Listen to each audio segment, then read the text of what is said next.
Good evening, नमस्कार, सत श्री अकाल, सलाम वालेकुम, welcome to hook and pull with Samar and Mridul. तो आज हम जुड़े हैं बहुत दिनों के बाद। समर कहाँ गायब थे? क्रिकेट ने हमें खुद ही डिसअपियर कर रखा क्रिकेट भी डिसअपियर हो गया था, हम भी डिसअपियर हो गए थे।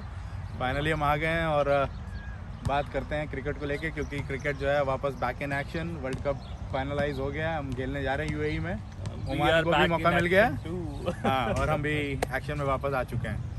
बिल्कुल। तो जैसे कि आप जानते हैं कि थोड़ा हम इससे इसलिए भी नहीं जुड़े क्योंकि कोई क्रिकेट नहीं था, और अब जब सीरीज़ शुरू हुई है और T20 वर्ल्ड कप की भी तैयारियां चल रही हैं, इंडिया इंग्लैंड टेस्ट सीरीज़ भी जल्दी शुरू होने वाला है, तो हम लोग हाजिर हुए हैं आपके सामने।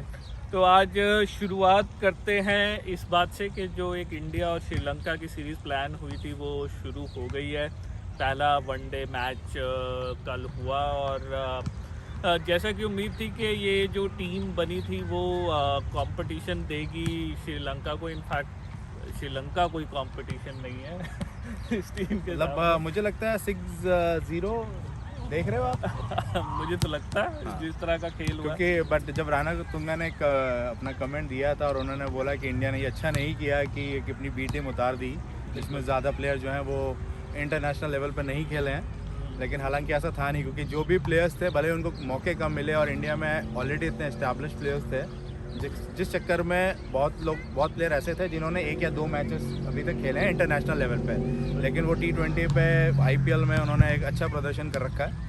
तो हालांकि जो टीम जा रही थी तो हमें उम्मीद तो ये थी कि ये अच्छा खेलेंगे और इजीली बीट कर सकते हैं श्रीलंका को। बिल्कुल बिल्कुल। और उम्मीद के मुताबिक ही परफॉर्मेंस रही। श्रीलंका ने पहले बैटिंग करी और वो अंडरस्टैंडेबल है कि उनकी बैटिंग में कॉन्फिडेंस नहीं है। इंग्लैंड में काफ़ी बुरी तरह हार के आए तो पहले बैटिंग ही करेंगे मुझे लगता है जब भी टॉस जीतेंगे। विकेटें जो है वो थोड़ी शुरू में गई, पर फिर भी 262 बुरा स्कोर नहीं था। पर जिस तरह से पृथ्वी शॉ और ईशान किशन ने जो है एक T20 वर्ल्ड कप ऑडिशन की तरह इस सीरीज़ को लिया है, उससे लगा कि सब प्लेयर अपने अपने पोजीशन के लिए लड़ रहे हैं, टीम में हिस्सा बनना चाहते हैं। और आप यही देखना चाहते हैं यंग टीम से कि हर एक बंदा चाहे कि वो जो फर्स्ट 11 है उसमें खेले। अवेलेबिलिटी तो बहुत कम है समर, लेकिन कंटेंडर्स बहुत ज़्यादा खड़े हो रहे हैं। बिल्कुल। अगर शिखर धवन की आप बात करें, जब इंग्लैंड आई हुई थी इंडिया, तो हमने शिखर धवन को डिस्कार्ड कर दिया था, कहा था ये नहीं खेलेंगे अब। और उसके बाद से ही आप उनको देखेंगे, उन्होंने IPL में ज़बरदस्त प्रदर्शन किया। साथ साथ कल के मैच में एक जिम्मेदारी वाली जो कैप्टन वाली इनिंग होती है ना, कि एक साइड पर खड़े रहे और दूसरे जो थे बैट्समैन जितने युवा थे उन्होंने उनसे कहा कि तुम ताबड़तोड़ बैटिंग करो। बिल्कुल। और सबने वही किया। लगता है कि शिखर धवन शायद अभी वनडे तो शायद अभी और खेलेंगे, लेकिन T20 वर्ल्ड कप में क्योंकि विराट कोहली ये अनाउंसमेंट कर चुके हैं कि वो खेलेंगे एज ओपनर रिमेनिंग IPL में भी, जो सितंबर में होना है UAE में, और रोहित शर्मा के साथ T20 वर्ल्ड कप में ओपनिंग पेयर है। तो मेरे ख्याल से जो ओपनिंग पेयर हैं उसमें पृथ्वी शॉ कंटेंडर आ गए हैं, फिर ईशान किशन ओपनिंग भी खेल सकते हैं, वन डाउन भी खेल सकते हैं। KL राहुल के लिए जो है मुश्किल परिस्थिति बनती जा रही है। मैंने सुना है कि जो टेस्ट टीम है उसमें प्रैक्टिस मैच में उनको एज विकेट कीपर खिलाने वाले हैं, क्योंकि थोड़ा ज़्यादा घूमना फिरना हो गया विंबलडन, यूरोप क्या करें अब। इंडिया के जो प्लेयर्स थे, आपको जैसा कि पता ही है कि कोविड पॉजिटिव हो गए हैं, और जिस चक्कर में सिचुएशन इंग्लैंड में बेटर हुई थी, लेकिन केसेस जो हैं फिर वापस जो है वो स्पाइक करना शुरू कर चुके हैं। वहाँ पे यूरो कप चल रहा था, कुछ प्लेयर्स वहाँ पहुँचे हुए थे बिना मास्क के। तो अब हाँ, हालांकि अब KL राहुल के लिए जिम्मेदारी है। अब उनको देखिए, KL राहुल के लिए भी एक टेंशन की अभी बात है कि टीम में इतने मिडिल ऑर्डर बैट्समैन हो गए हैं कि जो अब रिसेंट मैचेस में अच्छा परफॉर्म करेगा उसकी जगह बनेगी। क्योंकि आप देखें, ईशान किशन है जो अच्छा खेल गए, पृथ्वी शॉ अच्छा खेल रहे हैं, सूर्य कुमार यादव हो गए, मनीष पांडे हैं टीम में अभी भी आपके पास, फिर श्रेयस अय्यर आ जाएंगे, ऋषभ पंत हैं, रविंद्र जडेजा है, हार्दिक पांड्या है, कितने को आप रखेंगे? इतनी टीम तो बन भी नहीं सकती है। सूर्य कुमार एक्चुअली ये दिखा रहे हैं कि मिडल ऑर्डर में जो एक कमी खल रही थी इंडिया को, एक अच्छे स्पिन खेलने वाले बल्लेबाज की, वो कमी वो पूरी कर रहे हैं। अगर आप उनके कुछ शॉट्स देखें कल के मैच में स्पिनर्स के अगेंस्ट, बहुत ज़बरदस्त। मतलब जो है आप ऑफ स्पिनर को ऑफ साइड पे उठा के मार रहे हैं, वो बहुत डिफिकल्ट शॉट होता है। तो मुझे ऐसा लगता है कि क्योंकि उनके पास स्वीप शॉट भी है और मिडिल ऑर्डर में आपको एक ऐसा प्लेयर चाहिए था, क्योंकि हमारे जो बड़े प्लेयर हैं वो स्पिन के अगेंस्ट थोड़ा स्ट्रगल कर रहे थे। तो ये एक अच्छा साइन है, पर पोजीशन कम है, बंदे बहुत है। आने वाले मैचों में मेरे ख्याल से थोड़े और कंटेंडर्स खड़े हो जाएंगे। भुवी को लेके थोड़ा डिसअपॉइंटमेंट लगा।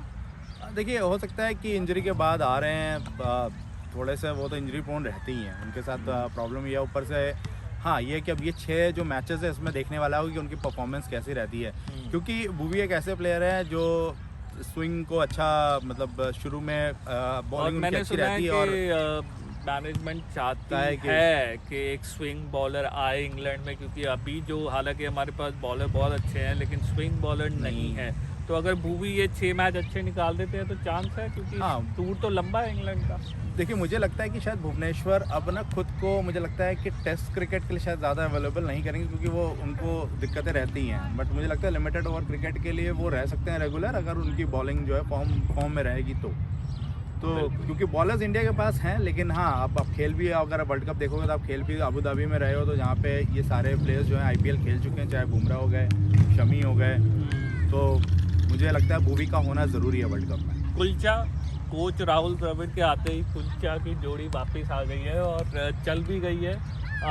कैसे देखते हैं आप उसको कि अगर ये कुलचा 6 मैच खेलते हैं, मेरे ख्याल से एक आधे मैच में तो आपको ज़रूर कृणाल पांड्या की जगह कोई और खेलता हुआ दिखेगा, खासकर जो है आपके वो KKR के जो बॉलर हैं वरुण चक्रवर्ती, उनको ज़रूर ट्राई किया जाएगा इन बिटवीन। लेकिन क्या देखते हैं आप, कुलचा की जोड़ी का दोबारा चांस बनता है? देखिए, चांस तो बनना चाहिए, और क्योंकि आपने शायद रिसेंट एक इंटरव्यू दिया था चहल ने, उसमें चहल ने बोला था कि देखिए, जो भी खेल रहा है इंडिया के लिए, चाहे वो जडेजा हो चाहे ये दोनों हो, जो भी खेलेगा उसको परफॉर्म करना पड़ेगा। अब यही है कि इनकी परफॉर्मेंस जो रहेगी इन 6 मैचों में बहुत क्रूशल है। अगर ये अच्छा करेंगे तो इनको ज़रूर मौका रहेगा, फिर वो वर्ल्ड कप की टीम में एटलीस्ट क्वालिफाई करेंगे। हाँ, अब लेकिन ये है कि आप रविंद्र जडेजा को इग्नोर नहीं कर सकते, क्योंकि वो एक 3D टाइप के प्लेयर हैं, जिनको फील्डिंग से भी अपने 10-12 रन बचाए जाते हैं, बैटिंग में भी वो 50-60 स्कोर कर जाते हैं। वहाँ पे उनको एज मिलता है इन कंपैरिजन टू कुलचा। तो एक देखने वाली बात होगी उनके लिए कि ये कैसा परफॉर्म करते हैं। बिल्कुल, साथ साथ बड़े एक्साइटिंग मैच चल रहे हैं इंग्लैंड और पाकिस्तान के। इंग्लैंड हम जानते हैं अभी भी थोड़ी टेस्ट कर रही है अपनी बेंच स्ट्रेंथ को, क्योंकि वो चाहते हैं कि कुछ और ऑप्शन मिल जाए। और एक बंदा जो उनका ऑडिशन में पास हो गया है 2 T20 में, वो है लियम लिविंगस्टोन। ऑलरेडी उनके पास Roy, Butler, Ben Stokes, Owen Morgan, कमी तो थी नहीं, अब एक और आ गए लियम लिविंगस्टोन। तो देखिए, इंग्लैंड की जो अप्रोच है ना T20 क्रिकेट को लेकर, और आजकल वनडे क्रिकेट को भी लेकर उनकी अप्रोच जो है बहुत क्लियर है कि आप अटैकिंग क्रिकेट खेलेंगे। 350-400 रन बोर्ड पे बनाना है, T20 में 200 से ऊपर का रन बोर्ड पे बनाना है, ऑपोजिशन आधा वहीं पे खत्म हो जाता है। क्योंकि 200 रन भी ऐसे है कि कॉन्फिडेंस तोड़ देते हैं। हाँ, इजी नहीं है चेस करना। 200 रन आप हर मैच में चेस नहीं कर सकते, वन ऑफ मैच में शायद चेस हो जाए, लेकिन सारे मैचेस में चेस करना आसान नहीं होता। और खासकर जो है वो अपने वहाँ खेल रहे हैं ग्राउंड में, तो वो तो वहाँ पे पूरे फुल फॉर्म में दिखेंगे। लियम लिविंगस्टोन, और छक्के बड़े मार रहे हैं, छोटे नहीं, बड़े लंबे। कुछ बात चल रही है कि लास्ट मैच में उनका एक छक्का जो है शायद अब तक का सबसे बड़ा छक्का हो। एनीवे, देखते हैं। पाकिस्तान की बात करें तो देखिए, बैटिंग लाइनअप तो उनकी ठीक है T20 के हिसाब से, रन बन जाते हैं, लेकिन बॉलिंग में विकेट टेकिंग बॉलर्स नहीं दिखते हैं। शाहीन शाह अफरीदी के अलावा आपको हारिस रऊफ हैं, फिर शादाब जो है वो विकेट नहीं निकाल रहे हैं काफ़ी टाइम से।